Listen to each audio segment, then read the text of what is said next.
నమస్కారం. నేను డాక్టర్ శ్రీనివాస్ చెల్లిమిల సంస్కృతి ఆయుర్వేద క్లినిక్ నుంచి మాట్లాడుతున్నాను. ఈరోజు మనం డిస్కస్ చేసేది మగవాళ్ళలో ఎక్కువగా మ చెప్పుకోలేని వ్యాధి అంటే చెప్పుకోలేక మానసికంగా కూడా వ్యధన పడే వ్యాధి ఎరెక్టైల్ డిస్‌ఫంక్షన్ అంటాం. అంటే ఈ ఎరెక్టైల్ డిస్‌ఫంక్షన్ గురించి ఎందుకంటే ఇదేదో సెక్సువల్ ప్రాబ్లమ్ ఒకటే కాదు. మనకి ఫర్టిలిటీ అంటే పుత్రోత్పత్తికి అంటాం కదా! పునరుత్పత్తికి వాటికి కూడా కారణం కాబట్టి చాలా మటుకు వీటి గురించి తెలుసుకోవాల్సి ఉంటుంది. ఎందుకంటే వీటి గురించి చాలా అపోహలుంటాయి. సొంతంగా కొంచెం సార్లు వైద్యం చేసుకొని అది వికటించి చాలా ప్రాబ్లమ్స్ క్రియేట్ అవుతాయి కాబట్టి వీటి గురించి తెలుసుకుందాం. అసలు ఈ ఎరెక్టైల్ డిస్‌ఫంక్షన్ అనేది ఒక సెక్షువల్ డిజార్డర్‌గా కన్సిడర్ చేసినప్పుడు ఎవరికొస్తుంది అంటే మగవాడు సెక్షువల్‌గా ప్లెజర్ తాను సంతోషపడడము, అలానే పార్ట్నర్‌ని సంతోషపెట్టడంలో విఫలమైనప్పుడే ఈ సెక్షువల్లీ ఎరెక్టైల్ డిస్‌ఫంక్షన్ అంటాం. అంటే అంగము స్తంభించకపోవటము. మనం అంగస్తంభనం అంటాం. అది ప్రాపర్‌గా స్తంభించినప్పుడు ఏమవుతుందంటే తొందరగా పెనిట్రేట్ చేయలేరు, ఎజాక్యులేట్ అవ్వలేదు అని దానివల్ల ఫర్టిలిటీ ప్రాబ్లమ్స్‌తో పాటు సొంతంగా కూడా సెక్షువల్‌గా ఎంజాయ్ చేయని పరిస్థితి ఉంటుంది. అయితే ఈ ఎరెక్టైల్ డిస్‌ఫంక్షన్ అనేది ఎవరికొస్తుంది అంటే ఇది జనరల్‌గా ఏంటంటే ఒక ఏజ్ రిలేటెడ్ ప్రాబ్లమ్ అంటాం. మిడ్ ఏజ్‌లో వాళ్ళకి బాడీ అనేది వీక్‌గా అవ్వడం వల్ల చూస్తుంటాము. ఇవి కాకుండా కొన్నిసార్లు కొన్ని హార్మోన్స్ ఎస్పెషల్లీ ఈ ఎప్పుడైతే మెటబాలిక్ డిజార్డర్స్ లాంటివి, షుగర్ లాంటిది, డయాబెటిక్ వాళ్ళల్లో మేము చూస్తుంటాము. ఎరెక్టైల్ డిస్‌ఫంక్షన్ అనేది చాలా కామన్‌గా చూస్తాం.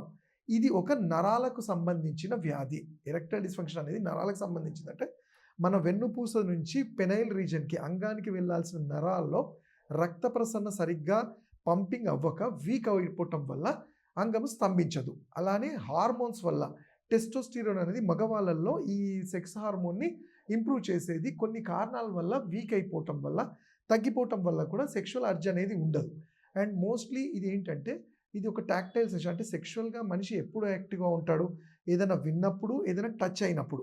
కానీ వీటిలో ఏమవుతుందంటే టచ్ అయినా కానీ విన్నప్పుడు వీళ్ళకి సరైన స్పందన ఉండకపోవడము, ఈ నరాల బలహీనత వల్ల సరిగ్గా రక్తం పంప్ కాకపోవడం చూస్తుంటాం. అయితే నేను ఇంతకుముందు డయాబెటిక్ వాళ్ళలో ఏంటంటే sugar levels ups and downs అవ్వడము, షుగర్ కంట్రోల్‌లో ఉన్న ఒక పీరియడ్ ఆఫ్ టైమ్‌లో ఈ నరాలకి ఆ ఇన్సులిన్ అనేది చేసిన డ్యామేజ్ వల్ల ఆ గ్లైకోజన్స్ అనేది డ్యామేజ్ వల్ల తొందరగా స్పందించకపోవడం చూస్తుంటాము. ఇవే కారణాలా కాకుండా ఇంకోటి మానసిక ఒత్తిడి. ఎవరికైతే నిద్ర సరిగ్గా ఉండదో, మానసిక ఒత్తిడి బాగా ఉండి, ఎక్కువ రెస్పాన్సిబిలిటీస్ ఉండి, వాటి మీద బాగా ఒత్తిడి ఉండడం వల్ల కూడా ఈ సెక్షువల్‌గా చాలా ఎంజాయ్ చేయలేకపోతుంటారు. కొంతమంది వీటిలోనే ఇంకోటి మనము చాలా కామన్‌గా నా క్లినిక్స్‌లో చూసేది ప్రీమెచ్యూర్ ఎజాక్యులేషన్ అంటాం. దీని గురించి కూడా తెలుసుకోవాలి. అదే శీఘ్రస్ఖలనం. ఇదేంటంటే మీరు చూసుకుంటే మ్యారేజ్ అవ్వక వాళ్ళలో కూడా నన్ను జనరల్‌గా పేషెంట్స్ నన్ను అడుగుతుంటారు. డాక్టర్ గారు మేము మ్యారేజ్ చేసుకోవాలనుకుంటున్నాము కానీ భయమేస్తుందని. ఎందుకు బాబు భయమేస్తుంది? నీకు మ్యారేజే అవ్వలేదు. ఎందుకు నువ్వు భయపడుతున్నావు అంటే, నేను జనరల్‌గా సెక్స్‌కి పనికిరానేమో అని ఒక చాలా పెద్ద పెద్ద మాటలు మాట్లాడతారు. మనం హిస్టరీ తీసుకుంటే వీళ్ళు గాబరా పడుతున్నారు అన్నప్పుడు ఏంటంటే, జనరల్‌గా ఈ ప్రీమెచ్యూర్ ఎజాక్యులేషన్ ఏంటంటే ఇది మానసికంతో సంబంధం ఉంటుంది. మానసిక, శారీరక బ్యాలెన్స్డ్‌గా ఉన్నప్పుడే ఇది కరెక్ట్‌గా ఉంటుంది. దీంట్లో ఏమవుతుంది, మీ గర్ల్ ఫ్రెండ్‌నో లేకపోతే బయట లేడీస్‌ని ఎప్పుడైనా బయట కలిసినప్పుడు ఒక తెలియని భయం, ఇంట్లో వాళ్ళు చూస్తారా? వేరే వాళ్ళు చూస్తారా? అనే ఒక తెలియని భయము, ఒక గిల్ట్ ఫీల్‌తో సెక్షువల్ యాక్ట్ వెళ్ళినప్పుడు సరిగ్గా పెర్ఫార్మ్ చేయకపోతే నెక్స్ట్ టైమ్ కూడా నేను మ్యారేజ్ అయిన తర్వాత కూడా పనికిరానేమో ఇదే అని ఒక ట్యూనింగ్‌లో ఉంటారు. సో, వీళ్ళకి ఔషధాల కన్నా ముందు కాన్ఫిడెన్స్ అండ్ కౌన్సెలింగ్ ఒక ప్రాపర్ ఆయుర్వేద వైద్యుడిగా ఒక కౌన్సెలింగ్ అనేది ఇవ్వాల్సి ఉంటుంది. అయితే నిజంగానే ఒకవేళ నేను చెప్పినట్టు ఇంతకుముందు సెక్షువల్ వీక్‌నెస్ ఉండి నరాల్లో ఏదైతే పుడెండాల్ నర్వ్‌లో రక్త ప్రసరణ సరిగ్గా ఉండక వెన్నుపూసలో ఎప్పుడైనా దెబ్బ తగిలి ఆ వెన్నుపూస వ్యాధి వల్ల కూడా ఇలా జరిగిందన్నప్పుడు దానికి మంచి చక్కటి ఔషధాలుంటాయి. ఔషధాలు కొంచెం ఓపికగా వాడుకొని లైఫ్ స్టైల్ చేసుకోగలిగితే ఎంత సివియర్ సెక్షువల్ ప్రాబ్లమ్ అయినా నార్మల్ అవుతుంది. కానీ డాక్టర్‌కి చెప్పకుండా ఏవో మనం చదువుకున్నవో లేకపోతే ఎక్కడో చూసిన వాటి వల్ల వెళ్తే ఏంటంటే మానసిక ఒత్తిడి డెఫినెట్‌లీ పెరిగిపోతుంది. అయితే నేను ఇంతకుముందు చెప్పినట్టు ఈ శీఘ్రస్ఖలనానికి కౌన్సెలింగ్‌తో పాటు, ఔషధాలతో పాటు ఈ మూల కారణం అంటే కారణం ఎందుకు భయపడుతున్నాడు? ఎందుకు గాబరా ఉందనేది తెలుసుకోవాలి. అంటే హార్మోనల్ ప్రాబ్లమా? లేక వెన్నుపూస సంబంధమా?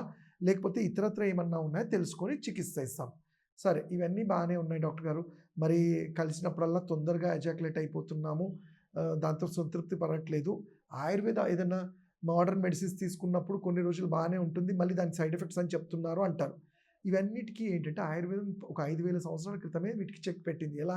మీరు చూస్తే మన ఆయుర్వేదం అనేది ఈ రసాయన వాజీకరణ అనేది ఎప్పటినుంచో ఉంది. మరి రసాయన వాజీకరణం అంటే ఏంటి? శరీరంలో ఈ అప్స్ అండ్ డౌన్స్ వ్యాధుల వల్ల శరీరం వీక్ అయినప్పుడు దాన్ని మళ్ళీ సమస్థితికి అంటే నార్మలైజ్ చేయడానికే ఈ రసాయన వాజీకరణ చికిత్సలు అంటారు. అవి ఆయుర్వేదంలో especially erectile dysfunction, premature ejaculation, hormones వల్ల ఏమన్నా వీక్గా ఉన్నప్పుడు వాళ్ళకి ఏం చేస్తామంటే మనకి తెలిసిన ఔషధాలే అశ్వగంధ, కపికచు, విదారిగంధ, శతావరి అంటాం.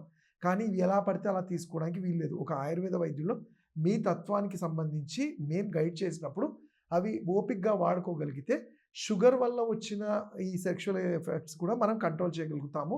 అండ్ ఎంత తొందరగా వీటిని మనం గుర్తిస్తామో అంత తొందరగా ఇది దీనికి సొల్యూషన్ ఉంటుంది. అంతేకాని ఏదో టెంపరరీగా పనిచేస్తుంది అలా వాడుకుంటూ వెళ్తే వాటి వల్ల ఇతరత్ర కాంప్లికేషన్స్ కూడా అరైజ్ అయ్యే ఉంటాయి. ఎందుకంటే సెక్షువల్ అనేది బోత్ మానసిక, శారీరకంగా మనిషిని కాన్ఫిడెన్స్లో ఉంచే ఇది కాబట్టి. సో దీనికి చికిత్సలు నేను చెప్పినట్టు కొన్ని ఔషధాలతో పాటు వాజీకరణ చికిత్స అంటాం. స్పెసిఫిక్గా కొన్ని ఔషధాలని లోపలికి ఇవ్వడం కానివ్వండి, త్రూ యానల్ రీజన్ ద్వారా ఇంటెస్టైన్స్కి పంపడము, దీన్నే వాజీకరణ బస్తీ అంటాం.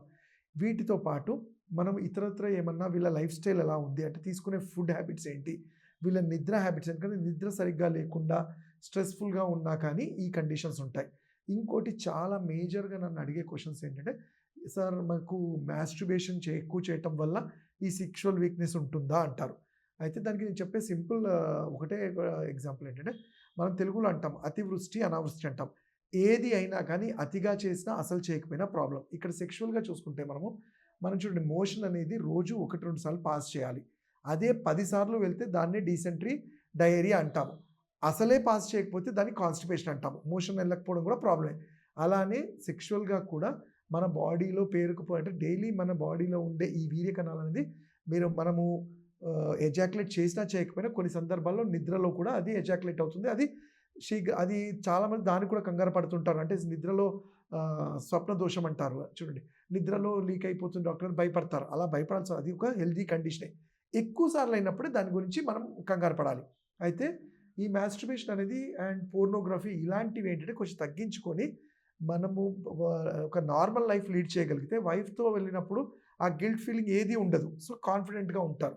అలానే వీళ్ళకి ఏదైనా ఇన్ఫర్టిలిటీ ప్రాబ్లమ్స్ ఉన్నప్పుడు కూడా గొనోడాన్స్ అంటాం. అంటే వీళ్ళ హార్మోన్స్ ఇంటెస్టైన్స్లో ఏమన్నా ఇన్ఫెక్షన్ ఇవి సరిగ్గా చెక్ చేసుకొని ట్రీట్మెంట్ ఇవ్వగలిగితే ఎటువంటి ప్రాబ్లమ్స్ లేకుండా సెక్షువల్ లైఫ్ని హ్యాపీగా ఎంజాయ్ చేస్తూ హెల్తీగా కూడా ఉండొచ్చు. ఇంకా వీటి మీద గురించి తెలుసుకోవాలంటే నన్ను హైదరాబాద్లో నా క్లినిక్స్ కుకట్పల్లి కానీ నాగోల్లో నన్ను ఆన్లైన్ కన్సల్టేషన్ కానీ కలవచ్చు.